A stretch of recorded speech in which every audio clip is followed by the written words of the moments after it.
Well, hey everybody, Coach Gary Michaeloni here. Welcome to Best Video Web Marketing with Coach Gary. I have a special guest for you today, Patty Lucas, and she is involved with her business, I should say, is involved with thermal imaging or thermography. Um, there's a few different terms for it, infrared thermal imaging, that kind of a thing. And so excited to have Patty here, and she's going to talk a little bit about what that's all about and how that helps uh, you, your family, how it can help, surprisingly, horses. So you're not going to get that anywhere else, trust me. So without having that further ado, Patty, welcome to my blab. Well, thanks, Gary. Thanks for having me here today. Well, this is really cool. Glad that you're here. So let's start out with the real basic thing here. All right. So what exactly is thermal imaging or thermography, Patty? Well, I like to put it in some layman's terms because I get that question a lot. What do you do? I do thermal imaging. Wow, what's that? Or I think I've heard of that. Well, you have heard of it or you've seen it in using, the government's used it or for night vision or you've heard of people having leaks and maybe finding leak detection, or you've been maybe familiar, the biggest one I think of is the Weather Channel and you see all the colors. Oh, yeah, I'll get the response.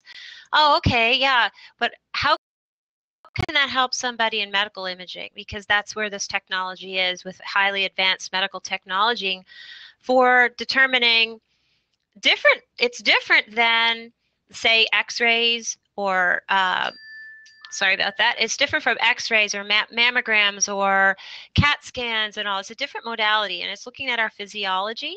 So, and it's looking at us against ourselves, really, and it's showing in a converting the heat from our bodies. It's given off by I'll just say regulated by the brain, things that you aren't controlling, and it's giving off the different organs. Will say there should be cooler, warmer, whatever in a color spectrum, and it's putting it in a format where we can read it by turning it into color. So the heat is being read by the infrared camera and putting it into colors, and highly trained doctors are then reading those images. So when you read the images, you're saying, well, what is it? Is is it really scary if I see white or red? Or sometimes not. So I'm trained in taking really good pictures, and then I send off the report to the doctor. They give a report back. Sometimes something should be very warm. If you're in the corners of your eyes, for example, you say, oh my goodness, what's wrong with that?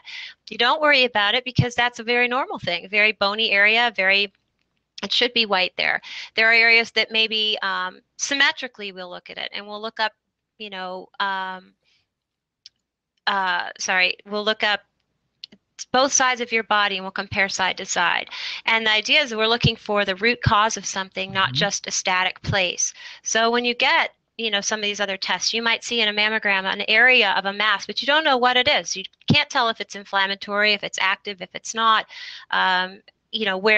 A lot of different things like that. So this technology can see something growing far before a mammogram can pick it up, at a time when you can actually turn that around, hopefully, and have the body take care of it, and it goes away before it comes into a big problem. Excuse me. So I'm not sure. Now I got distracted here. Sorry, Gary. But anyway, so what is thermal imaging? So it's taking images of the body, putting it into a thermal image, a heat image, into color, so that doctors can thereby interpret the image and see what's going on inside of your body or on the skin. It just depends. Okay, so does that make sense? So if let's talk about you have two big applications. One would be for horses and one's for humans. So let's say, for instance, on a horse, if you're scanning the horse, if you take an image of let's say the horse's forelegs, the front legs, you might see a difference between the left leg and the right leg, and that's really the value of thermography, is seeing an anomaly. Both should theoretically look pretty much alike, and if they don't, right, they should be. You'll have and in a human body or in a horse, you'll have a thumbprint, so to speak, maybe slight variability, but not very much. It's a very, very small variability that should be there. And when you compare side to side and one side is extremely different than the other, it'll show an anomaly, or it'll show a difference, and the doctors can interpret which what is going on there, or as best to their knowledge, that this is therefore the pinpoint of the issue. For a horse, for example, they might walk around and be lame, and you can't tell where it is. That well, it looks like it's in the back leg, the front leg, the back, the head. We're not really sure. There's a problem everywhere. Thermal imaging can eliminate a lot of time, a lot of money in tests that aren't necessary and that are very invasive to the horse, getting into the joints with blocking issues with nerves. The thermal image can pick up a problem and say, well, this is where it is. I see the issue is in the shoulder of the horse, or in the hind end of the horse, or in the foot of the horse. And it can point the vet into the right position to begin his work, and then they're continuing on to their investigation as to what the problem is. Well, that would be great because since animals obviously are not talking to us, they can't tell us where it's hurting. But so this is a way, this is sort of like a sixth sense almost, that you can see where it is the animal might be hurting. It is. I just did recently a horse. It was at the Philadelphia racetrack, for example. I just did two horses there. Actually, one happened because I did the first horse. And the problem there was they had a lot of blood tests, a lot of things had gone on. The vet was pointing the finger at the trainer was pointing a finger. Everybody had their fingers pointing at somebody else involved with the horse. And the horse was just not, it was young, and it was not running properly. It was limping all over the place, but then it wouldn't. So I came in and I did a thermal image, and there were literally problems all over the horse, mostly in its joints, different things. It had the answer that came out of the report was, it's too young, send it back to pasture. It was not ready to be undergoing all of the rigorous training that it was going on. So it wasn't, well, actually, in this case, the feet were unbalanced and the dental issues hadn't been corrected, and they did end up getting a new equine dentist for the horse, and they did get a new farrier for the horse, because the other horse I then did had the same problems in those two areas, same farrier, same equine dentist, and they had just been done. So they located that. But other than that, they said, it isn't anyone's problem. The horse is just not growing yet. It's not enough. It's not ready. They put it out to pasture. It's growing like mad. It did its next growth spurt. It's healing. And then I'm going to re-image the horse before it goes back to training and say it's ready to roll. So, they're going to put it through what they're going to on the track, but they wanted this horse was really high bred, as most of them would be there. And they're like, what the heck? So thermal imaging said, there are so many things going on here. You need to stop. Then the other horse ended up having a surgical procedure done, which was their option to do or not based on the thermal findings. So you just don't know what it might find. And the horse can't speak, and they hide things a lot. So it might have a problem 2 weeks before it goes out to do a competition, and it never let you know until 2 weeks later, and now you're down at the track, or you're not doing well at the show, or you have an injury that you could have avoided.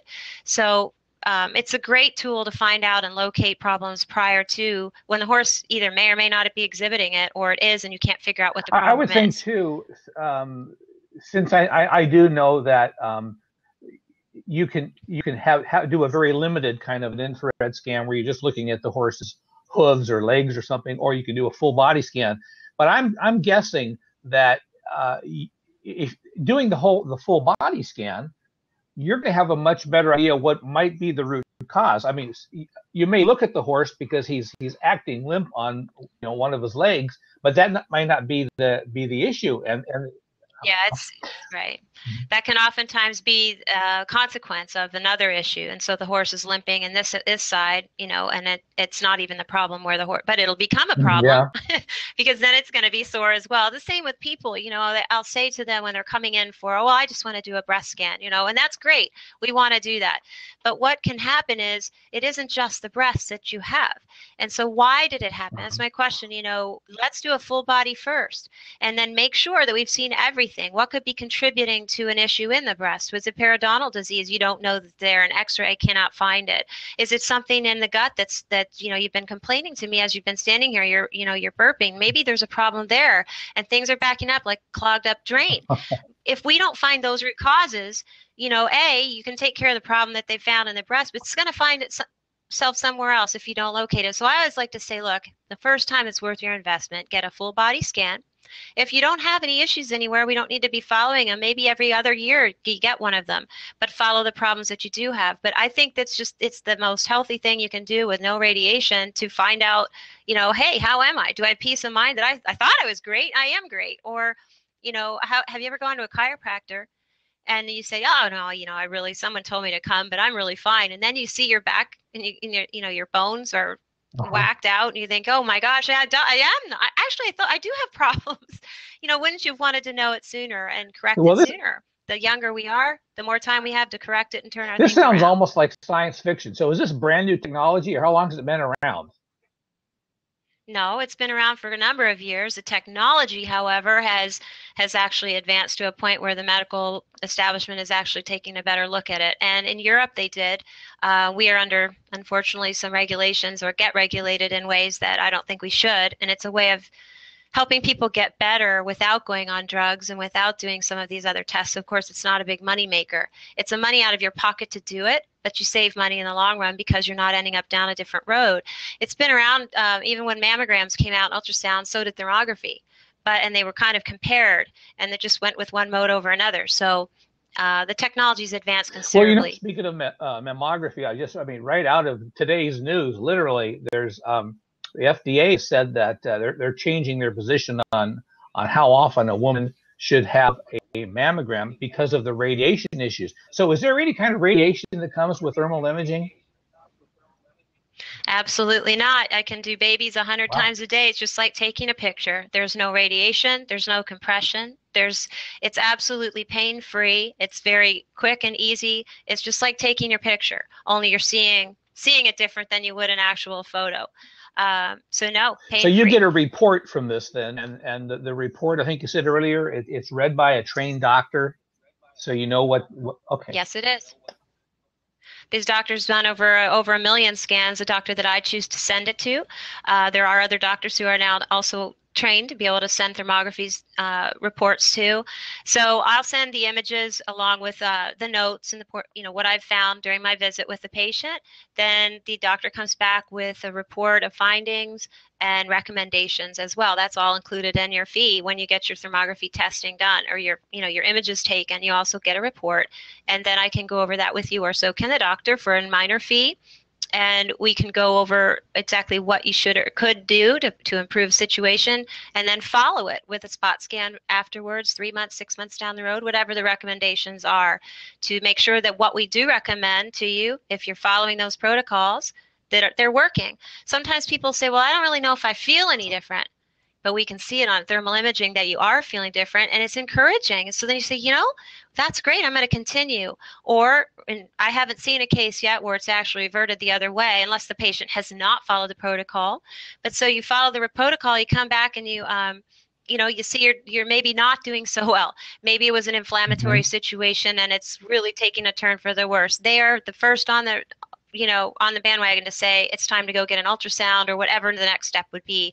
They're not just going to say, oh, we know everything. It's a helpful tool to keep you healthy and point you in the right directions and get further testing if you need So to. with the two different species, I guess we'd say humans and horses. So Hmm. I'm guessing that whereas you probably do the human scans in some kind of a doctor's office, you probably don't have a horse go in there. That you do that separately. So how does, for instance, now, so if someone wanted a scan with you, whether it be human or equine, they would call your office, and either you're going to go out to them if they have a horse, or you're going to invite them to a doctor's office if it's a clinical kind of scan. Right, right. If it's a clinical scan, I have an office where the patients can come. Sometimes at a different office, different doctor's office if I'm working in their office, but it is in an office setting and it's a definite 68 to 72 degree controlled environment, very important for medical imaging. The horses, animals, it could be cows, pigs, all sorts of animals, alpacas, dogs. I go to the animal. So it reduces the stress on the animal. You take a horse and you put it on a trailer and it's jarred around in its legs and then it gets off and it's stressed out and it's all these different things. What do you think you're going to see in the horse? If we're looking at heat, it's going to be heated up. So the idea is to keep it as stress-free in its natural environment as you can. I'll go wherever it's most comfortable. If it's in the stall, however I can get the images, as long as it's following the rules that I need to follow as an imager.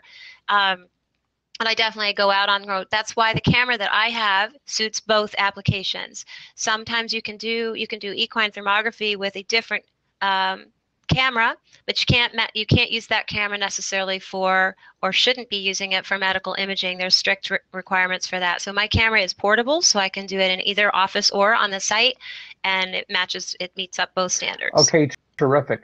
So probably the way we should leave this is, because I think you have a wealth of information there.